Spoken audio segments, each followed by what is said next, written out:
우리 다 같이 자리에 앉으셔서 하나님 말씀 보겠습니다. 하나님의 말씀은 요한복음 2장 13절에서 22절까지의 말씀입니다. 요한복음 2장 13절에서 22절까지의 말씀을 함께 보도록 하겠습니다.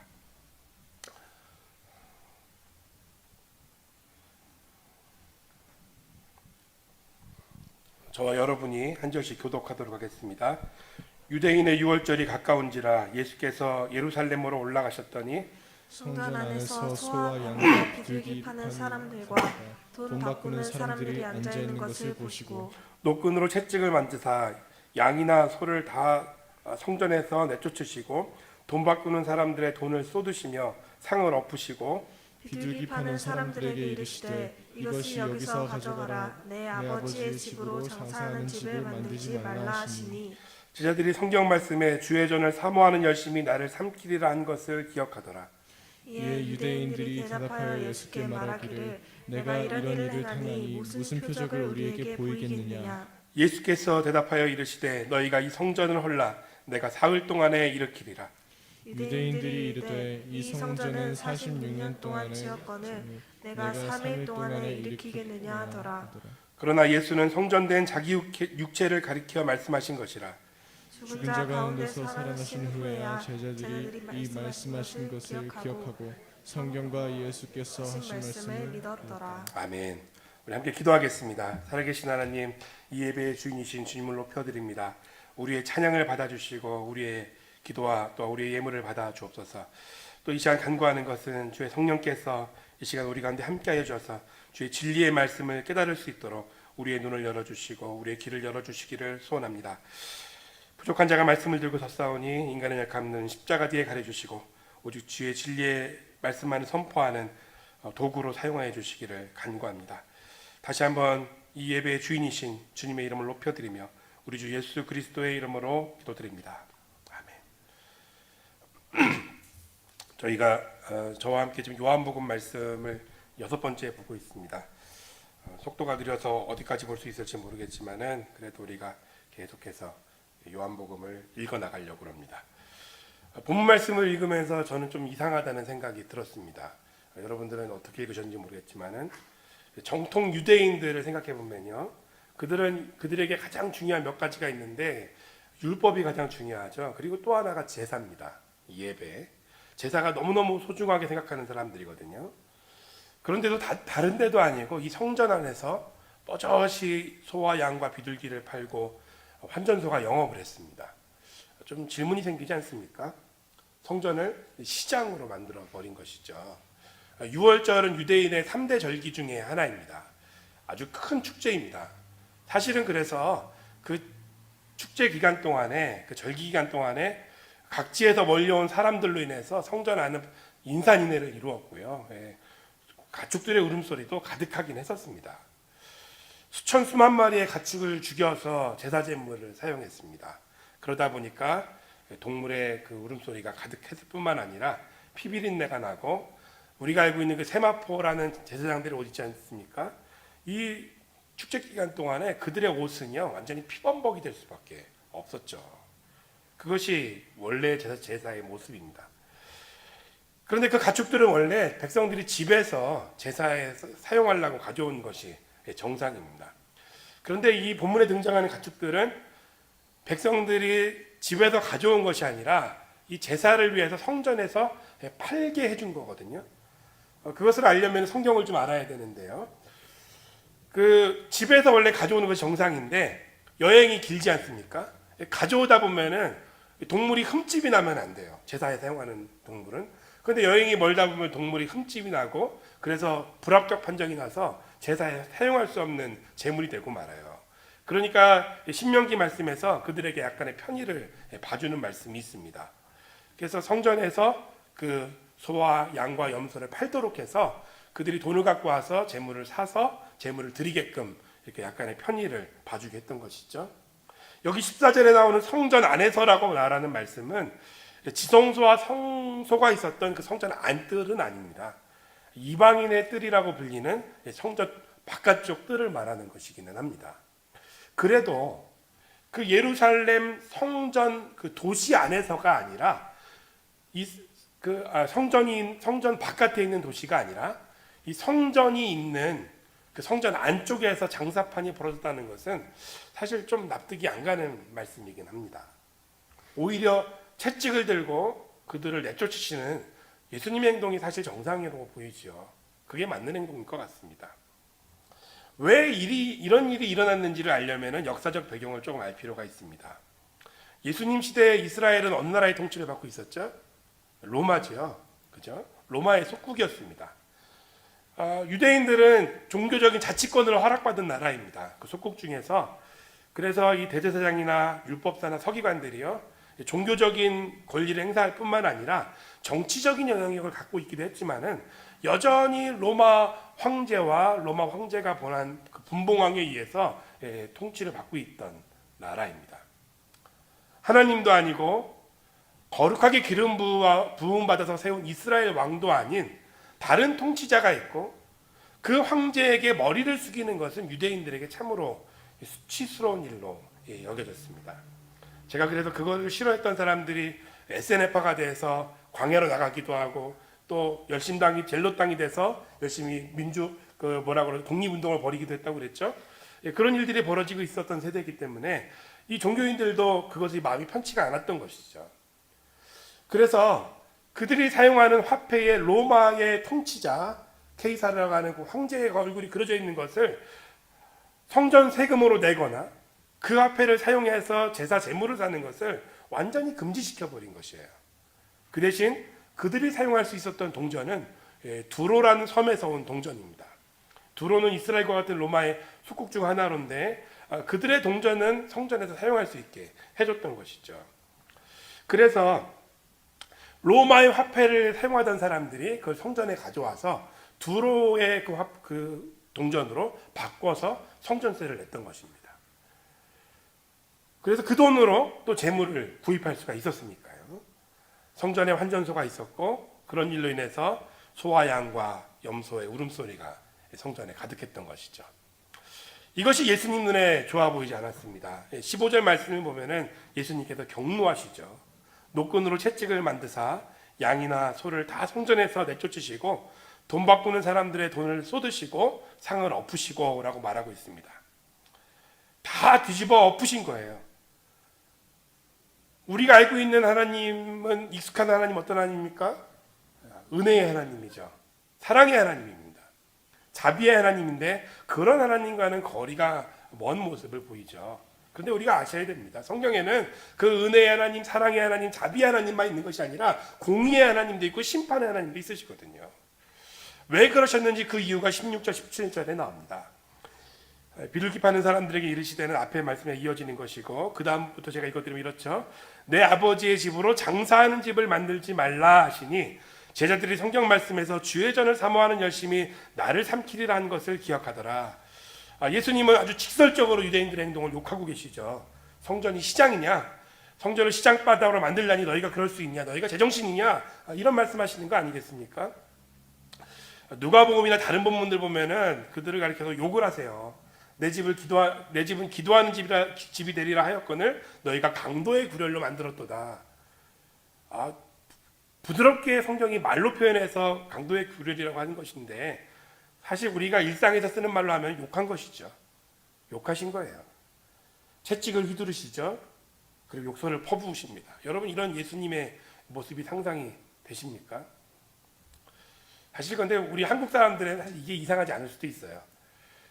우리 아버지도 그러셨거든요. 주일날 어디 못 가게 하셨어요. 예배드리는 거룩한 날 어디 가냐. 버스도 못 타게 하고 뭐 학교에서 자율학습이 있거나 운동하러 간다고 그러면 아주 대노라고 혼내셨어요. 뭐 시장에서 물건을 사는 것은 근데 이렇게 말씀하시는 예수님의 말씀의 의미는 우리가 알아야 될 것 같아요. 우리가 정서적으로 이해한다 하더라도 왜 이런 말씀을 하셨는지 성경은 제자들의 생각을 통해서 그 의미를 가르쳐주고 있습니다. 지금 읽었던 말씀이죠. 주의 전을 사모하는 열심히 나를 삼키리라 한 것을 기억하더라 라는 말씀이죠. 이 말씀은 시편 69편 9절을 인용한 것인데요. 여기서 삼킨다는 말씀은 파괴한다는 의미하고 똑같은 말입니다. 파괴한다는 것이에요. 그렇게 읽어야 더 맞는 표현입니다. 여러분 예수님께서 성전은 내 아버지의 집이라고 그랬고 기도하는 집이라고 하셨어요. 오늘 우리에게도 성전은 어떤 곳입니까? 예배하는 곳이죠. 그렇죠? 거룩한 제사를 위해서, 그들이 거룩함을 지키기 위해서 어떻게 했습니까? 로마의 화폐를 두로의 돈으로 바꾸고 흠집이 없는 재물을 성전에서 보관해서 그 돈으로 깨끗한 재물을 사도록 했습니다. 이것이 주의 전을 사모하는 열심 아니겠습니까? 제사를 잘 드리기 위해서 그런 열심을 냈던 것이죠. 그런데 어떻게 됐습니까? 나중에는 장사판이 되고 예배는 뒷전이 되어버린 거예요. 종교 지도자들도요, 제사보다 그 장사꾼들이 가져다 주는 수익에 눈이 멀었던 것 같아요. 6월절에 여러분 몇 명이 모였는지 아세요? 일주일의 축제 기간 동안에 성전에서 제사 드렸던 사람들이 200만 명이 넘었다고 합니다. 약 200만 명 이상의 사람들이 와서 재물을 사서 돈을 바꾸고 재물을 사서 예배를 드릴 때에 그것을 허락해 준 제사장들에게 돌아왔던 어마어마한 경제적 이득이 있었던 것이죠. 주객이 전도된 것 아니겠습니까? 여러분, 이런 일은 오늘날도 많이 일어나고 있습니다. 열심은 있는데 잘못된 열심으로 교회를 힘들게 하는 사람들이 생각보다 많이 있어요. 누가복음에 보면은 우리가 누가복음 10장이죠. 마리아와 마르다의 이야기를 잘 알고 있습니다. 그 이야기를 뭐 다 할 수는 없겠지만은 요약하면 이런 것이죠. 마리아는 예수님 발밑에 앉아서 말씀을 듣고 마르다는 예수님을 대접하기 위해서 부엌에서 열심히 일을 하고 있다가 화가 났어요. 화가 나서 예수님께 와서 뭐라고 합니까? 마리아를 보내서 부엌 일을 돕게 해달라고 요청을 합니다. 그러니까 예수님께서 뭐라고 대답하십니까? 음식이야 한 가지만 있어도 된다. 그러니까 마리아가 더 좋은 편을 택했으니까 빼앗기지 않을 것이다 라고 말씀하시면서 마리아 편을 드시죠. 여러분, 저희는 이 말씀을 읽을 때마다 사실 좀 불만들이 있어요. 왜 그렇습니까? 교회 안에 마르다가 훨씬 더 많거든요. 저도 마르다과입니다. 교회가 잘 돌아가려면은 교회 안에 마르다가 있어야 합니다. 마리아도 있어야 하지만은 마르다 같은 사람들이 같이 봉사해줘야 이 교회가 잘 돌아가는 거 아니겠어요? 누가복음 10장 40절 말씀 보면은 여기에서 근데 우리가 주목해야 될 말씀이 있어요. 마르다의 마음이 분주했다라고 성경이 말해주고 있다는 거예요. 우리가 굳이 이렇게 분주한 마음 때문에 예수님과의 만남을 방해받으면서까지 마르다가 될 필요가 있을까요? 그럴 필요는 없다는 것이죠. 마르다이신 분들이 계십니다. 나쁜 분들이 아니에요. 주의 전을 향한 아주 특별한 열심을 가지신 분들이 마르다죠. 저도 마르다과입니다. 제 아내가 늘 놀리는 게 있어요. 남들이 좋은 거 99가지를 볼 때 부정적인 거 한 가지를 보는 게 당신이다라고 늘 놀려요. 맞습니다. 저는 좀 그런 눈을 갖고 있습니다. 그런데 그렇게 해서 저는 나쁘다고 생각만 안 드는 게 세상은 이렇게 부정적인 시각을 가진 사람들이 있어서 고쳐지는 겁니다. 개혁도 되고 발전도 돼가는 장점이 있으니까 나쁘다고만 말할 수는 없죠. 여러분, 주일 예배 전에도 챙겨야 될 게 우리가 한두 가지가 아니에요. 물론 우리 직원들이 같이 해주긴 하지만은 청소하고 소독도 해야 되고 앰프 켜고 영상 준비하고 마이크 테스트하고 조명 켜고 꽃꽂이하고 물 떠다 놓고 주보도 복사해 놓고 헌금 봉투 준비해 놓고 또 새신자 카드하고 주차 안내도 누군가 해야 되죠. 두부 저희가 생방송도 합니다. 찬양팀 연습도 해야 돼요. 예전에는 성가대도 했습니다. 점심 밥을 먹거나 빵을 먹어도 누가 주문을 해야 되고 다 준비를 해야만이 할 수가 있어요. 얼마나 일이 많습니까? 딱 시간 맞춰 오셔서 예배만 드리시는 분들은 잘 모르셨죠? 그러고 보면 우리가 작은 교회인데 할 거는 다 합니다. 참 대단합니다. 근데 보세요. 한 사람이 못하는 일이에요. 그렇죠? 누가 한두 사람이 여러 사람이 나눠서 맡지 않으면은 한두 사람이 이 일을 하다 보면 반드시 예배 전에 한두 군데는 펑크가 나게 돼 있습니다. 누군가 짐을 짊어지고 나눠줘서 섬겨야만이 할 수 있는 그런 일들이죠. 그런데 그런 거 챙긴다고 마음이 분주해서 마음이 불편해지는 사람이 있어요. 예배 내내 지금 여기 위에 조명이 안 켜진 거 보이는 분 계시죠? 오늘 또 조명 안 켰네 이러면서 그러면서 예배 끝날 때까지 그것 때문에 마음이 불편해지신다면은 참 안타깝지만은 그분도 이 마르다처럼 마음이 분주한 겁니다. 그런 불편한 마음으로 그 일에 온 신경이 가 있으면은 불편해서 예배가 되지가 않는 것이죠. 나만 예배 못 드리면 그나마 다행인데 남이 드리는 예배도 못 드리게 방해할 수도 있습니다. 왜 기쁜 마음으로 하나님을 예배하라서 내 마음과 남의 마음을 지옥으로 만듭니까? 그래서는 안 되는 것이죠. 여러분 생각해 보면요, 교회는 원래 그렇게 허점이 많은 사람들이 모인 공동체입니다. 완벽한 사람이 없어요. 하나님은 우리가 완벽해서 쓰시는 것이 아닙니다. 우리 아이들이 PPT를 뒤에서 하고 영상도 하는데요, 지금도 설교할 때 막 지금 자막이 돌아가면서 우리가 시선을 순간 뺏겼어요. 저도 지금 깜짝 놀랐는데, 그래서 제가 예배 끝나고 가면은 매주 오타가 하나씩 있어가지고 뭐 했냐, 얘 좀 점검 좀 해라, 다시 확인해라 라고 말하거든요. 그런데 솔직하게 말씀드리면요, 저도 매주 주보에 오타를 냅니다. 읽어보신 분들 알지만은 한 주도 오타가 없는 날이 없어요. 그 카톡방에 제가 주보를 올렸잖아요. 주보를 아침에 와서 보니까는 설교 제목이 틀렸더라고요. 제가 만든 겁니다. 저도 이렇습니다. 여러분 하나님은요, 우리가 다 못 놔도요, 쓸만한 구석 하나만 있으면 그거 보고 쓰시는 분이세요. 성경의 예언자들, 예수님의 제자들이요, 다 그렇게 부족했던 사람들 아닙니까? 어부가 그를 알면 얼마나 알았겠어요. 세리가 깨끗하면 얼마나 깨끗했겠어요. 부족해도 순종하며 주님의 일을 하겠다는 그 마음을 예뻐하시고 순종하는 자에게 복을 주십니다. 예배는요, 그 영화에서 보는 슈퍼히어로들 있지 않습니까? 뭐 슈퍼맨, 헐크, 뭐 이런 그런 슈퍼히어로들에 의해서 완성되는 게 예배가 아닙니다. 저는 종종 아이들과 그 슈퍼히어로 영화를 보면서 현실적인 지금 생각을 합니다. 그들이 지구 구한다고 지구를 다 부셔놔요. 아시죠? 건물을 다 망가뜨려요. 그걸 누가 고치나 생각이 들더라고요. 교회도요, 주의 전을 사모하는 열심을 가진 그 슈퍼히어로 같은 영웅 심리를 가지고 있는 사람들이 있습니다. 내가 해야만이 이 교회가 돌아가고 그래야만 아는 사람들 몇몇이 잘못하면 예배를 망칠 수 있다는 것을 우리가 주의해야 됩니다. 교회는 부족한 사람들 그 여럿이 모여서 함께 세워나가고 함께 만들어가야 되는 것인데, 잘못하다가는 이 예배를 망칠 수가 있는 것입니다. 예배라는 행사를 잘 치르겠다고 하나님을 만나러 나온 사람들의 그들의 마음을 우리가 파괴해서는 안 된다는 것입니다. 여러분, 코로나 바이러스 때문에 한국 교회도 의견이 많이 갈리고 나뉘고 있어요. 누구는요 뭐라고 말합니까? 목숨을 걸고 현장 예배를 지켜야 된다고 말해요. 누구는 이렇게 말합니다. 전염을 막고 교회가 이웃 사랑을 실천하기 위해서 교회가 먼저 문을 닫아야지라고 말하는 사람도 있어요. 여러분 누구 말이 옳습니까? 여러분 어느 편이십니까?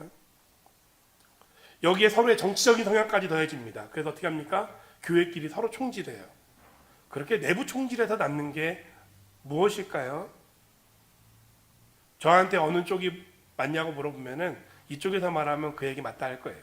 저쪽에서 말하면 그 얘기도 맞다 할 거예요. 둘 다 맞아요. 둘 다 성경 보고 얘기하는 것이고 하나님 마음 감동 주셔서 얘기하는 거 아닙니까? 그런데 그렇게 서로를 비난하다 보면은 그 주의 전을 사모하는 잘못된 열심이 다른 사람에게 상처도 주고 다른 사람의 예배를 망쳐놓게 되는 것입니다. 주님은 그들을 향해서 채찍을 들으셨다는 것을 우리가 잊어버려서는 안 되겠습니다. 교회는 섬김의 공동체입니다. 우리가 잘 섬겨야 됩니다. 그런데 섬긴다는 것은 자기가 편한 것을 섬기는 것이 아니라 남을 편하게 해주는 것이 섬김입니다. 내가 하고 싶은 일을 하는 것이 섬김이 아니라 교회와 교회 지체들의 필요를 채워주는 것이 섬김입니다. 더 나아가 이 예배라는 행사가 잘 되게 하는 것이 아니라 예배 드리는 사람들이 진정으로 예배 드릴 수 있도록 돕는 것이 섬김인 것이죠. 열심만 있다고 되는 게 아니라는 것입니다. 다른 거 조금 불편해지더라도 우리가 하나님을 만나는 이 예배에 우리가 온 마음을 쏟아야 하는 것이죠. 오늘 예배에는 아이들이 하나도 없어요. 청소년도 우리 아이들하고 시온이밖에 안 보여요. 우리 예지는 이제 청소년이 아니니까요. 예배 시간에 보통 보면 아이들이 있으면은 뛰어다니기도 하고 아이들이 떠들기도 하죠. 그게 신경 쓰이는 분들 계세요. 이해합니다. 가르쳐야 돼요. 아이들을 잘 가르쳐서 예배 가운데 잘 드리게 도와줘야죠. 그런데 아이들이 그렇게 뛰어놀더라도 조금 떠들더라도 이 예배 시간에 들어와서 어른들과 함께 예배하면서 그 부모를 보면서 그들 안에 무엇이 들어갑니까? 믿음이 들어가지 않겠어요? 그들의 신앙이 자라지 않겠어요? 그것을 보고 자란 아이들이 나중에 믿음 생활하지 않겠어요? 그게 더 귀하지 않을까요? 그래서 조금 불편하더라도 저는 예배는 지금 이렇게 하듯이 온 가족이 다 같이 드리는 게 맞다고 생각하는 사람입니다. 주일학교 학생의 모임은요, 주일 예배 끝나고 작년 성경 공부할 때 그때 같이 하면 됩니다. 같이 온 가족이 함께 예배하는 것이 더 중요하고 예배가 우선되기 때문에 그렇습니다. 여러분, 예배의 본질이 무엇입니까? 하나님을 높이는 것이죠. 하나님이 하신 일들을 고백하면서 감사하는 것이죠. 하나님의 말씀이 선포되는 것이 예배입니다. 하나님만이 예배의 주인이시고 하나님만이 예배의 중심이십니다. 그렇게 우리가 하나님께 예배에 집중할 수 있도록 한 주일 가운데 하루를 구별해서 드리는 날이 주일이죠. 삶이 예배라 하지만은 이 주일 예배가 그래서 너무나 중요합니다. 그래서 주일에는 예배보다 더 중요한 것이 있으면 안 되겠습니다. 다른 약속도 가급적 피하시기를 좀 권해드립니다. 왜 그렇습니까? 평생 주님과 우리가 선약을 한 거로 여기십시오. 이 주일날은 내가 주님과 평생 약속해놨다고 여기셔야 됩니다. 그래서 어떤 목사님은 묵도하실 때 그러신대요. 다 같이 핸드폰 전원을 끄심으로 예배를 시작하겠습니다. 그러신대요. 무슨 얘기입니까? 예배 드리는 이 한 시간만큼은 다른 거 다 멈추고 우리의 마음을, 그 분주했던 마음을 중단하고 예배에 집중하라는 것이죠. 예배에 방해가 될 만한 행동은 절제하고 삼가라는 의미도 되겠습니다. 찬양하고 경배하면서 하나님의 그 보좌 앞까지 우리가 올라갈 수 있어야겠습니다. 그분을 만나서 그분 앞에 우리가 서는 데까지 이 예배가 되기를 우리가 힘써야겠습니다. 그리고 우리가 그 보좌 앞에 섰을 때에 하늘의 보좌로부터 우리가 흘러나오는 은혜가 있지 않습니까? 그 은혜의 말씀에 집중하고 그 은혜를 우리가 채워주기 위해서 힘써야 되지 않겠습니까? 그래야 이 예배를 끝나고 나가는 그 삶에서 우리가 예배자로 살아갈 수 있지 않겠습니까? 그 삶 속에서 하나님의 예배자로 살아갈 수 있는 은혜가 충전되어야 하는 것이죠. 내 집은 만민이 기도하는 집이라고 주님 말씀하셨습니다. 로마서 12장 1, 2절 말씀은 그러므로 형제들아 내가 하나님의 모든 자비하심으로 너희를 권하노니 너희 몸을 하나님이 기뻐하시는 거룩한 산제사로 드리라. 이는 너희의 드릴 영적 예배니라. 너희는 이 세대를 본받지 말고 오직 마음을 새롭게 함으로 변화를 받아 하나님의 선하시고 기뻐하시고 온전하신 뜻이 무엇인지 분별하도록 하라라고 말합니다. 여러분, 이 예배가 바로 세워질 때, 우리의 몸이 산제사로 드려질 때에 우리가 이 세상에서 하나님의 선하시고 기뻐하시고 온전하신 뜻이 무엇인지 분별하여 살아갈 수 있게 될 줄을 믿습니다. 이 시간 잠깐이라도 다른 모든 생각을 멈추고 우리가 하나님만 생각해 보아야 하겠습니다. 하나님이 지난주에 내 삶 속에서 행하신 일이 무엇인가, 그것들을 한번 좀 생각해 보십시오. 묵상하면서 하나님께 감사하며 나가야겠죠. 그 감사한 마음으로 하나님을 찬양하고 하나님께 감사하며 노래하는 일에 집중해 보면 어떨까요? 오늘 우리 김정희 집사님 들으신 기도를 한번 생각해 보십시오. 그 기도의 말들이, 그 기도의 언어들이 나의 말이 되고 나의 고백이 되었으면 좋겠습니다. 함께 부른 찬양의 가사도 생각해 보시고 오늘 주시는 우리가 말씀을 보고 있는 이 본문도 다시 한번 마음속에 생각해 보셨으면 좋겠습니다. 그리고 그 하나님께서 지금도 나와 함께 계심을 느껴보실 수 있으면 좋겠습니다. 그러면은 그 하나님만이 우리에게 채워주실 수 있는 평안이 있고 그 하나님만이 우리에게 주실 수 있는 위로가 있습니다. 그 평안과 위로가 우리 가운데 임할 줄로 믿습니다. 영국의 신학자인데요, 알리스터 맥그레스라는 사람이 이런 얘기를 했습니다. 신앙이란 과거를 기억하며 미래를 기대하는 것이다. 과거를 기억하면 우리 가운데 무엇이 생깁니까? 하나님에 대한 감사가 생겨요. 하나님이 하신 일들을 기억하면서 감사가 오는 것이죠. 그러면 우리가 어떻게 살 수 있습니까? 하나님이 앞으로 행하실 일들에 대해서 그 미래에 하나님이 행하실 일들을 기대하며 나아갈 수 있게 되는 것이죠. 이 예배 속에서 우리는 그 일을 하는 것입니다. 하나님에 대한 기억으로 그분이 우리의 삶 속에서 행하실 일들을 기대하는 것이죠. 그 기대로 우리가 한 주를 살아갈 힘을 얻고 이 어려운 시기를 극복할 동력을 얻게 되는 것입니다. 그렇게 되시기를 소원합니다. 다시 한번 여러분한테 부탁드립니다. 하나님이 내게 행하신 일을 지금 이 시간 한번 생각해 보시고 그 하나님으로 오늘 예배 가운데 여러분이 충전되었으면 좋겠습니다. 그래서 오늘부터 시작되는 한 주의 삶 속에서도 하나님께서 내게 행하실 그 일들을 기대하면서 기쁨으로 내 입술에 찬양이 흥얼거리면서 예배자로서 살아가는 한 주가 되시기를 주님의 이름으로 축원합니다. 우리 함께 기도하겠습니다. 하나님, 우리 안에 주를 향한 열심이 있는데 그 열심 때문에 혹시 우리가 마음이 분주해서 주님을 만나는 것에 방해를 받지는 않았는지 우리 자신을 돌아봅니다. 이 예배의 주인이신 우리 주님께만 나의 시선을 고정하기를 원합니다. 그리고 주님께서 내게 행하신 일들을 기억하면서 감사하고 내 마음에도 진심으로 하나님을 높여드리며 나아가는 예배가 되길 원합니다. 그리고 주님께서 우리에게 주신 말씀으로 우리 마음을 채우고 하나님으로 충만케 되어서 다시 한번 우리가 힘있게 세상으로 걸어나가길 원합니다. 우리가 살아가는 매일매일 삶 속에서 주님을 예배하며 나와 함께 하시는 그 주님을 기대함으로 능력 있게 힘 있게 세상을 이기며 살아가는 또 이 어려운 시기를 잘 극복해내가는 주의 백성들 되기를 소원합니다. 주의 성령께서 우리를 가르치시고 우리의 삶을 그렇게 인도하실 것을 믿습니다. 감사드리며 우리를 죄에서 구원하신 우리 주 예수 그리스도의 이름으로 기도드립니다. 아멘.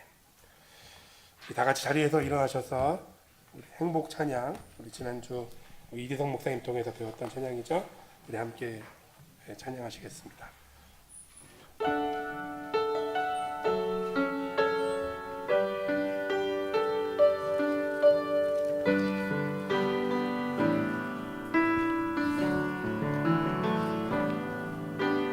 화려하지 않아도 정결하게 사는 삶, 가진 것이 적어도 감사하며 사는 삶, 내게 주신 작은 일 나눠주며 사는 삶, 이것이 나의 삶의 행복이라오.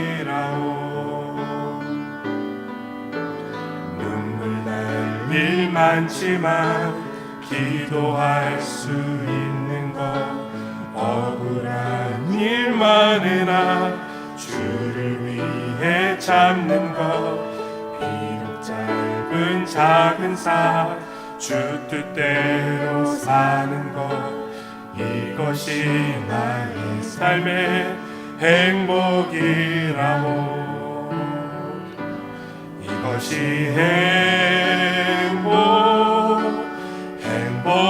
행복이라오.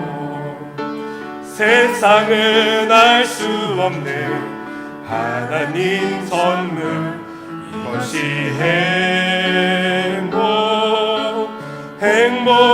행복이라오. 하나님의 자녀로 살아가는 것, 이것이 행복이라오. 이것이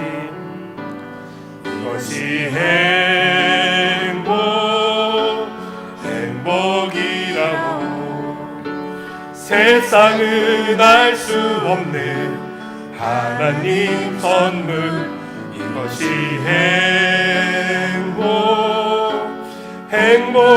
행복이라오.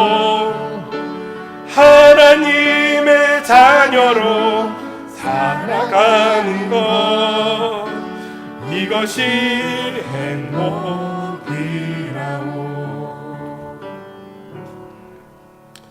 오늘 안정규 목사님 오셨는데 축도를 좀 부탁드리겠습니다. 우리 공동체 고백 함께 고백드린 다음에 안정규 목사님 나오셔서 예배를 위해서 축도해 주시겠습니다. 함께 고백드리겠습니다. 우리는 세상으로부터 부름받은 하나님의 백성입니다. 또한 세상으로 보냄받은 그리스도의 제자입니다. 하나님을 기쁘게 찬양하는 예배자가 됩시다. 한몸된 교제를 나누는 그리스도의 지체가 됩시다. 훈련으로 그리스도를 닮아가는 작은 예수가 됩시다. 이웃을 열심히 구원하는 복음의 증인이 됩시다. 아낌없이 사랑을 실천하는 섬김의 봉사자가 됩시다. 그리하여 그리스도의 주재권에 절대 복종하는 교회, 하나님의 가족 공동체로서의 교회, 모든 신자가 사역하는 교회를 이루어 하나님 나라를 이루어가며 하나님을 영화롭게 하는 성령 충만한 공동체가 됩시다. 아멘. 이제는 우리 주 예수 그리스도의 은혜와 하나님 아버지의 놀라운 사랑과 성령의 교통하심이 주의 전을 사모하여 그 마음이 아름다운 찬양으로 드러나는 주님의 몸된 귀한 교회로 매일매일 자라며 주님께 순종하며 하나님의 나라를 위해서 우리의 모든 것을 기꺼이 드리고 그렇게 결정하고 나아가는 사랑하는 모든 성도들 위해 이제로부터 영원토록 함께 계실지어다. 아멘.